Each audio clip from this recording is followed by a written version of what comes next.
Welcome to our YouTube channel Bharti coaching centre. जैसा कि बच्चों आप लोगों के लिए मैं काफ़ी इंपॉर्टेंट इन्फॉर्मेशन लेकर आया हूँ। इस बार जो है मैं आप लोगों को जवाहरलाल नवोदय विद्यालय के बारे में बताने के लिए जा रहा हूँ, जो कि आप लोगों के लिए काफ़ी इंपॉर्टेंट हो जाता है।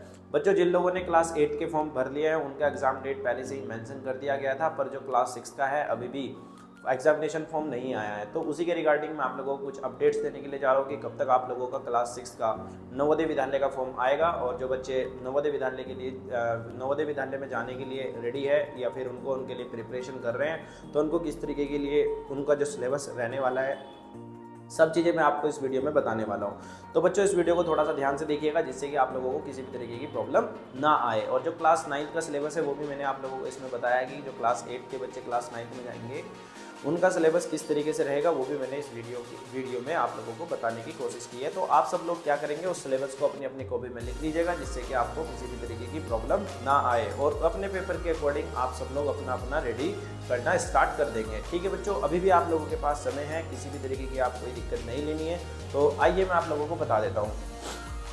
तो सबसे पहले अगर मैं आप लोगों को बताऊं, इसमें सबसे पहले आप लोगों को बोला गया था क्या, आप लोग सब लोग जानते हैं कि जो हमारे पास, अगर मैं बात करूं जवाहरलाल नवोदय विद्यालय जो हमारे पास है प्रेजेंट में, वो लगभग 27 स्टेट में और 8 यूनियन टेरिटरीज़ में मिला के लगभग 650 स्कूल होते हैं। ठीक है, 650 जो है फंक्शनल जवाहर नवोदय विद्यालय है टोटल। इनकी बात अगर मैं आपको बताऊं, तो इसके बाद अगर मैं आपको इंपॉर्टेंट इन्फॉर्मेशन के बारे में बताऊं, तो यहाँ से एग्जामिनेशन जो होने वाला है क्लास, ये जो क्लास आपको मैं बता रहा हूँ, जो 8 वाले बच्चे 9th में जाएंगे उनके लिए मैं बता रहा हूँ। तो जो इसकी डेट ऑफ एग्जामिनेशन रहने वाली है वो 11 फरवरी 2023। तो 11 फरवरी में 2023 में आप लोगों का पेपर होगा। पेपर होने का जो एडमिट कार्ड है वो भी आप लोगों को जनवरी में या फरवरी के फर्स्ट वीक में आपको मिल जाएंगे। तो आप इसकी वेबसाइट पे लगातार अपडेट रहिएगा सब लोग। उसकी जो, अगर मैं ड्यूरेशन की बात करूँ तो 2 घंटे यानी 2.5 आवर्स आप लोगों का जो टाइम रहेगा इसमें, 2.5 आवर्स। ठीक है, तो इसमें आप लोगों को इस तरीके से आप लोगों को जो 50 जो दिव्यांग लोग हैं उनको 50 मिनट्स एक्स्ट्रा दिए जाएंगे। ये आप यहाँ से अच्छे से पढ़ सकते हैं। अगर मैं आपको इसके लिए आगे के लिए प्रोसीड करूँ बच्चों, तो आप लोगों का जो इंग्लिश और हिंदी दोनों लैंग्वेजेस में पेपर होता है, पर इसमें कुछ खास बात मैं आपको बताने के लिए जा रहा हूँ। तो यहाँ से आप लोगों को OMR सीट जो है एक ही आप लोगों को मिलेगी। अगर आपको सिलेबस की मैं बात करूँ, तो जो कि आपके लिए बहुत इंपॉर्टेंट पार्ट हो जाता है, जिसमें आपको किसी भी तरीके की कोई टेंशन नहीं होनी चाहिए। तो जो क्लास 8 का जो सिलेबस होने वाला है, इसमें इंग्लिश, हिंदी, मैथ्स और साइंस आप लोगों से पूछी जाएगी। ये 4 सब्जेक्ट जो है आपके लिए इंपॉर्टेंट हो जाते हैं। इंग्लिश जो होगी 15 नंबर की, और हिंदी भी 15 मार्क्स की आने वाली है, और मैथ्स 35 और साइंस 35। तो यानी जो 100 क्वेश्चन आएंगे, या लगभग जो आएंगे हमारे पास लगभग 100 मार्क्स के ही आने वाले हैं। इतनी बात आप सब लोगों को समझ में आ गई होगी। तो बच्चों, इंग्लिश, हिंदी और मैथ्स और साइंस आप देख भी पा रहे होंगे किस तरीके से 100 मार्क्स यहाँ पे डिवाइड किए गए हैं। काफ़ी इंपॉर्टेंट आप लोगों के लिए इन्फॉर्मेशन है ये। अब यहाँ से अगर आपको एक बात थोड़ी सी ध्यान रख लेनी है, जो मैंने इसमें एक नोटिस में आप लोगों के लिए स्पेशल पढ़ी है, इसमें आप लोगों को क्या करना है, जो the candidate has to score minimum qualifying marks as per the NVS criteria. 4 subject का जो उनका क्राइटेरिया है उसमें आप लोगों को क्वालिफाई होना ही पड़ेगा। लगभग जैसे बोलते हैं ना, 30% से ऊपर मार्क्स आने चाहिए किसी भी सब्जेक्ट में, इस तरीके का क्राइटेरिया बोला गया है यहाँ पे। तो However, the merit list will be prepared on the basis of the marks obtained in the 3 subject। देखो 3 सब्जेक्ट के बेसिस पर आपकी मेरिट लिस्ट बनेगी।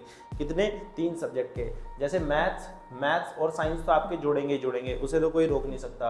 अब बच्चों, हिंदी और इंग्लिश 2 सब्जेक्ट आपको दिए गए हैं। अब हिंदी और इंग्लिश में से ये दोनों क्या है, लैंग्वेज पेपर होते हैं। इन दोनों सब्जेक्ट को आप लोग अटेंड तो करोगे ही करोगे, पर जिस सब्जेक्ट में भी आपके हाईएस्ट मार्क्स आएंगे, सब्जेक्ट में जिसमें आपके हाईएस्ट मार्क्स आएंगे, वो सब्जेक्ट आपका इसमें क्या करेगा, मेरिट लिस्ट में प्लस हो जाएगा। तो हिंदी और इंग्लिश करनी तो आपको एग्जाम में दोनों पड़ेगी, पर जिसमें आपके हाईएस्ट मार्क्स आएंगे वो आपकी मेरिट लिस्ट में प्लस होंगे। ये बात आप अच्छे से समझ लीजिएगा। ठीक है भाई, यहाँ तक की बात आपको समझ में आ गई होगी। अगर हम बच्चों बात करें इसके सिलेबस की, तो सिलेबस भी इसका बहुत अच्छा सिलेबस दिया हुआ है। मतलब बहुत बेसिक सिलेबस है, कोई ज़्यादा हार्ड सिलेबस नहीं है जिससे कि आपको किसी भी तरीके की प्रॉब्लम आए आपके एग्जाम में। तो इसमें जो इंग्लिश लैंग्वेज की मैं बात करूँ, तो जैसा कि आप लोग जानते हैं, इसमें पैसेज दिया गया है, वर्ड, ये structure of spelling, rearranging jumble word, passive uses of degree, model auxiliaries, use of preposition, tenses और रिपोर्ट ऑफ स्पीच। बहुत बेसिक सा सिलेबस आप लोगों को दे दिया गया है। इस सिलेबस के अकॉर्डिंग जो है आप लोग पढ़ना स्टार्ट कर दीजिए, और अभी भी आप लोगों के पास पूरा समय है, किसी भी तरीके की आपको कोई दिक्कत नहीं आएगी।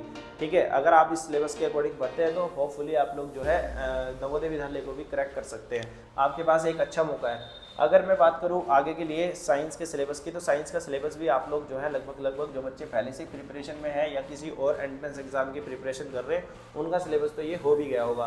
तो बस अब आपको क्या करना है, अपने अपने सिलेबस के अकॉर्डिंग इसको अच्छे से पढ़ लेना है। ये आप पूरा का पूरा सिलेबस देख सकते हैं। पूरी जो क्लास 8 की एनसीईआरटी है वही इसमें सिलेबस में दी हुई है। बस आपको क्या करना है, उसका एमसीक्यू पे बहुत ज़्यादा फोकस कर लेना है हर तरीके से। तो इसमें हर टॉपिक्स को आप एक भी टॉपिक जो है ना छोड़ के जाए, आपको हर तरीके के टॉपिक पढ़ के जाने हैं जितने भी इसमें टॉप सिलेबस में मेंशन किए हुए हैं। ये एक ऑफिशियली सिलेबस आपके सामने मैंने यहाँ पे लगाया है, ठीक है। जो ऑफिशियली सिलेबस है, जो उसके नोटिफिकेशन में डाला था, वहीं से ये सिलेबस लिया गया है। अगर मैं बात करूँ मैथ्स के सिलेबस की, तो मैथ्स का सिलेबस भी जो है टोटल एनसीईआरटी बेस्ड रह जाता है हमारा एनसीईआरटी का। तो rational number, square root, cube root, exponent, direct inverse, comparing quantities, linear equation, understanding quadrilateral mensuration, ये सब आप जितने टॉपिक्स इसमें बताए गए हैं, डाटा हैंडलिंग में, probability, everything you have to do. हर एक क्वेश्चन इंपॉर्टेंट होने वाला है। कोई भी चीज़ ऐसी नहीं होगी जो आप लोगों के लिए इंपॉर्टेंट नहीं होगी, मैं आपको बार बार बता रहा हूँ। तो इसलिए आप इनको अच्छे से पढ़े और बहुत मेहनत से आप अपना काम करेंगे सभी बच्चे, ठीक है।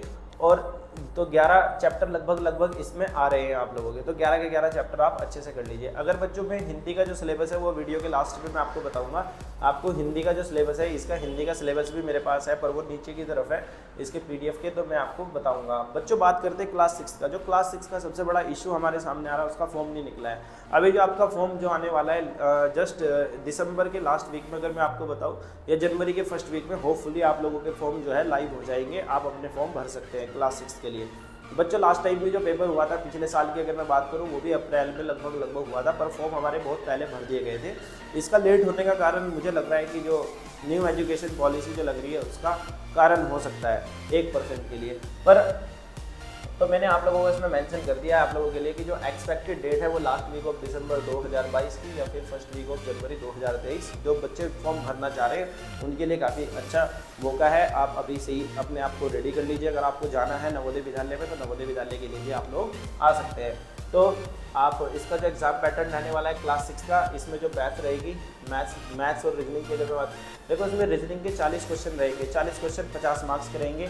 हर एक क्वेश्चन जो रहेगा हमारे पास 1.25 मार्क्स का रहेगा। ये बात आप अच्छे से ध्यान रखना बच्चों। इसमें रीजनिंग जितनी भी है ना, रीजनिंग के टॉपिक मैंने आप लोगों को सिलेबस में बताए गए हैं। जितने भी सिलेबस में आपको टॉपिक बता रहा हूँ ना, उससे बाहर नहीं जाने वाला क्वेश्चन। इसके नीचे मैं आपको बताऊंगा अभी। तो मैथ्स के जो होंगे इसमें 20 ही क्वेश्चन आ रहे हैं। देखो मैथ्स आप लोगों की बहुत अच्छी होती है, पर बच्चों रीजनिंग भी उससे भी ज़्यादा अच्छी हो सकती है आप लोगों की। तो रीजनिंग जिसकी बहुत अच्छी है, तो देखिए 40 क्वेश्चन आएंगे, सिलेक्शन यहीं से हो जाता है, ठीक है। मैथ्स 20 क्वेश्चन 25 मार्क्स के आएंगे, इंग्लिश जो आएगी 20 क्वेश्चन 25 मार्क्स के आएंगे, तो टोटल आपके 80 क्वेश्चन आएंगे 80 मार्क्स के। बहुत बढ़िया पेपर आने वाला है, ठीक है। तो इसमें कोई भी नेगेटिव मार्किंग नहीं है, ठीक है। कोई भी नेगेटिव मार्किंग नहीं होगी बच्चों। जाना ना जाना एक अलग बात है, पर आप लोग पेपर देके ना अपने आप को देख सकते हैं कि मैं क्या इस स्कूल में जाने के लिए रेडी हूँ या नहीं हूँ। आपको हर तरीके से रेडी होना है।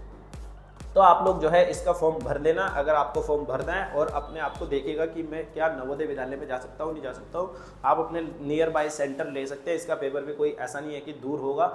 आपकी जो सिटी है आपकी सिटी में ही हो जाता है ज़्यादातर, ठीक है। पिछले साल भी इसी सिटी में, जैसे जो भी जिस सिटी में होता है मेजर सिटीज़ में, इसका एग्जामिनेशन सेंटर हो जाते हैं। तो इसका जो क्लास 6 का जो अर्थमेटिक मतलब यहाँ पे मैथ्स को बोला गया है। तो मैथ्स का जो सिलेबस है देखिए, LCM number, approximation of expression, percentage, decimal, fundamental operation of whole number, simplification, conversion, distance, time, fractional number, application, mass, length, factors and multiples. तो ठीक है, इस तरीके से आप लोगों को पूरा profit loss, simple entrance, this is very simple syllabus जो कि एक एंट्रेंस एग्जाम का, किसी भी एंट्रेंस एग्जाम का क्लास 6 का ये एक नॉर्मल सिलेबस होता है। तो उसी के बेसिस पर आप लोगों को ये बताया गया है, ठीक है बच्चों।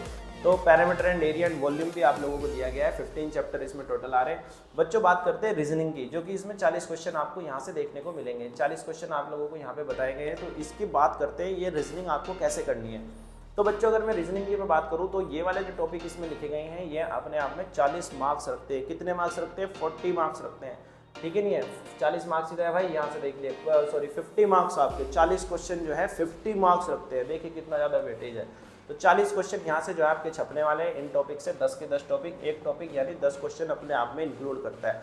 आपको जो टॉपिक है रीजनिंग अपने आप में एक बहुत बड़ा वाइड सब्जेक्ट है, पर आपको पढ़ना क्या है, जो नवोदय विद्यालय कहता है उसके अकॉर्डिंग अगर आपको पढ़ना है तो ये सबसे पहले पढ़ना है ओड मैन आउट, मतलब ओड वन आउट जिसको बोलते हैं वो वाला, फिगर मैचिंग आपको पढ़ना है, पैटर्न कंप्लीशन पढ़ना है, figure series completion, analogy, geometrical completion, triangle, square और सर्कल के मिरर इमेजेस है, और ये पढ़ना है आपको।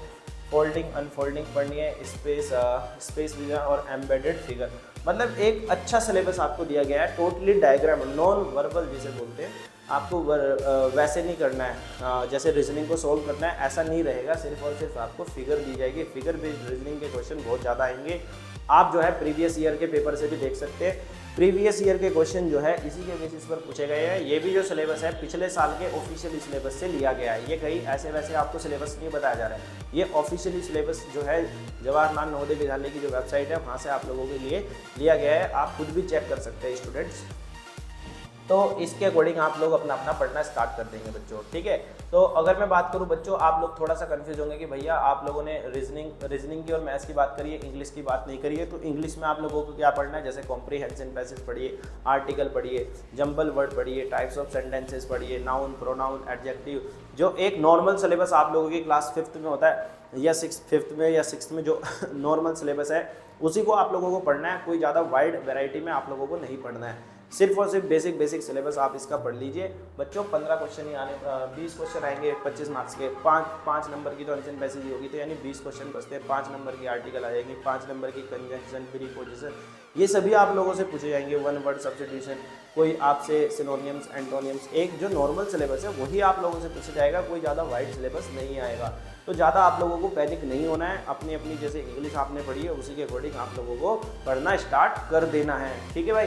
यहाँ तक की बात आप लोगों को समझ में आ गई होगी। अगर मैं बात करूँ बच्चों, जैसे कि मैं आप लोगों को बताता हूँ जो क्लास 8 के बच्चे हैं उनको क्या पढ़ना है, हिंदी उनके लिए काफ़ी मेजर सब्जेक्ट हो जाता है। तो हिंदी में जो है उनकी 15 नंबर की आएगी, ठीक है। तो 15 नंबर की जो है ये आप लोगों को कुछ इसमें सिलेबस दिए गए हैं, यहाँ से आप इस सिलेबस को देख लीजिएगा। ये बच्चों जो क्लास 8 है ये उनके लिए होता है। तो क्लास 8 की जो हिंदी आती है वो यहाँ से इस तरीके से आएगी। तो ये वर्ण विचार जो भी है आप सब लोग यहाँ से अच्छे से देख के इसके अकॉर्डिंग अपना पढ़ना स्टार्ट करें। कोई भी एक्स्ट्रा टॉपिक पढ़ने की ज़रूरत नहीं है, आपको जो सिलेबस बताया गया है इसी से आप लोगों का सिलेबस पूछा जाएगा, और हर साल की तरह प्रीवियस ईयर लगा के जरूर जाना है, जिससे कि आप लोगों को थोड़ी हेल्प जरूर मिले, ठीक है बच्चों। होपफुली आपको ये जितनी भी जानकारी है आप लोगों को पूरी समझ में आई होगी। थैंक यू फॉर वॉचिंग, मिलते हैं आपसे अपने नेक्स्ट वीडियो में। आज के लिए इतना ही काफ़ी है। Have a nice day.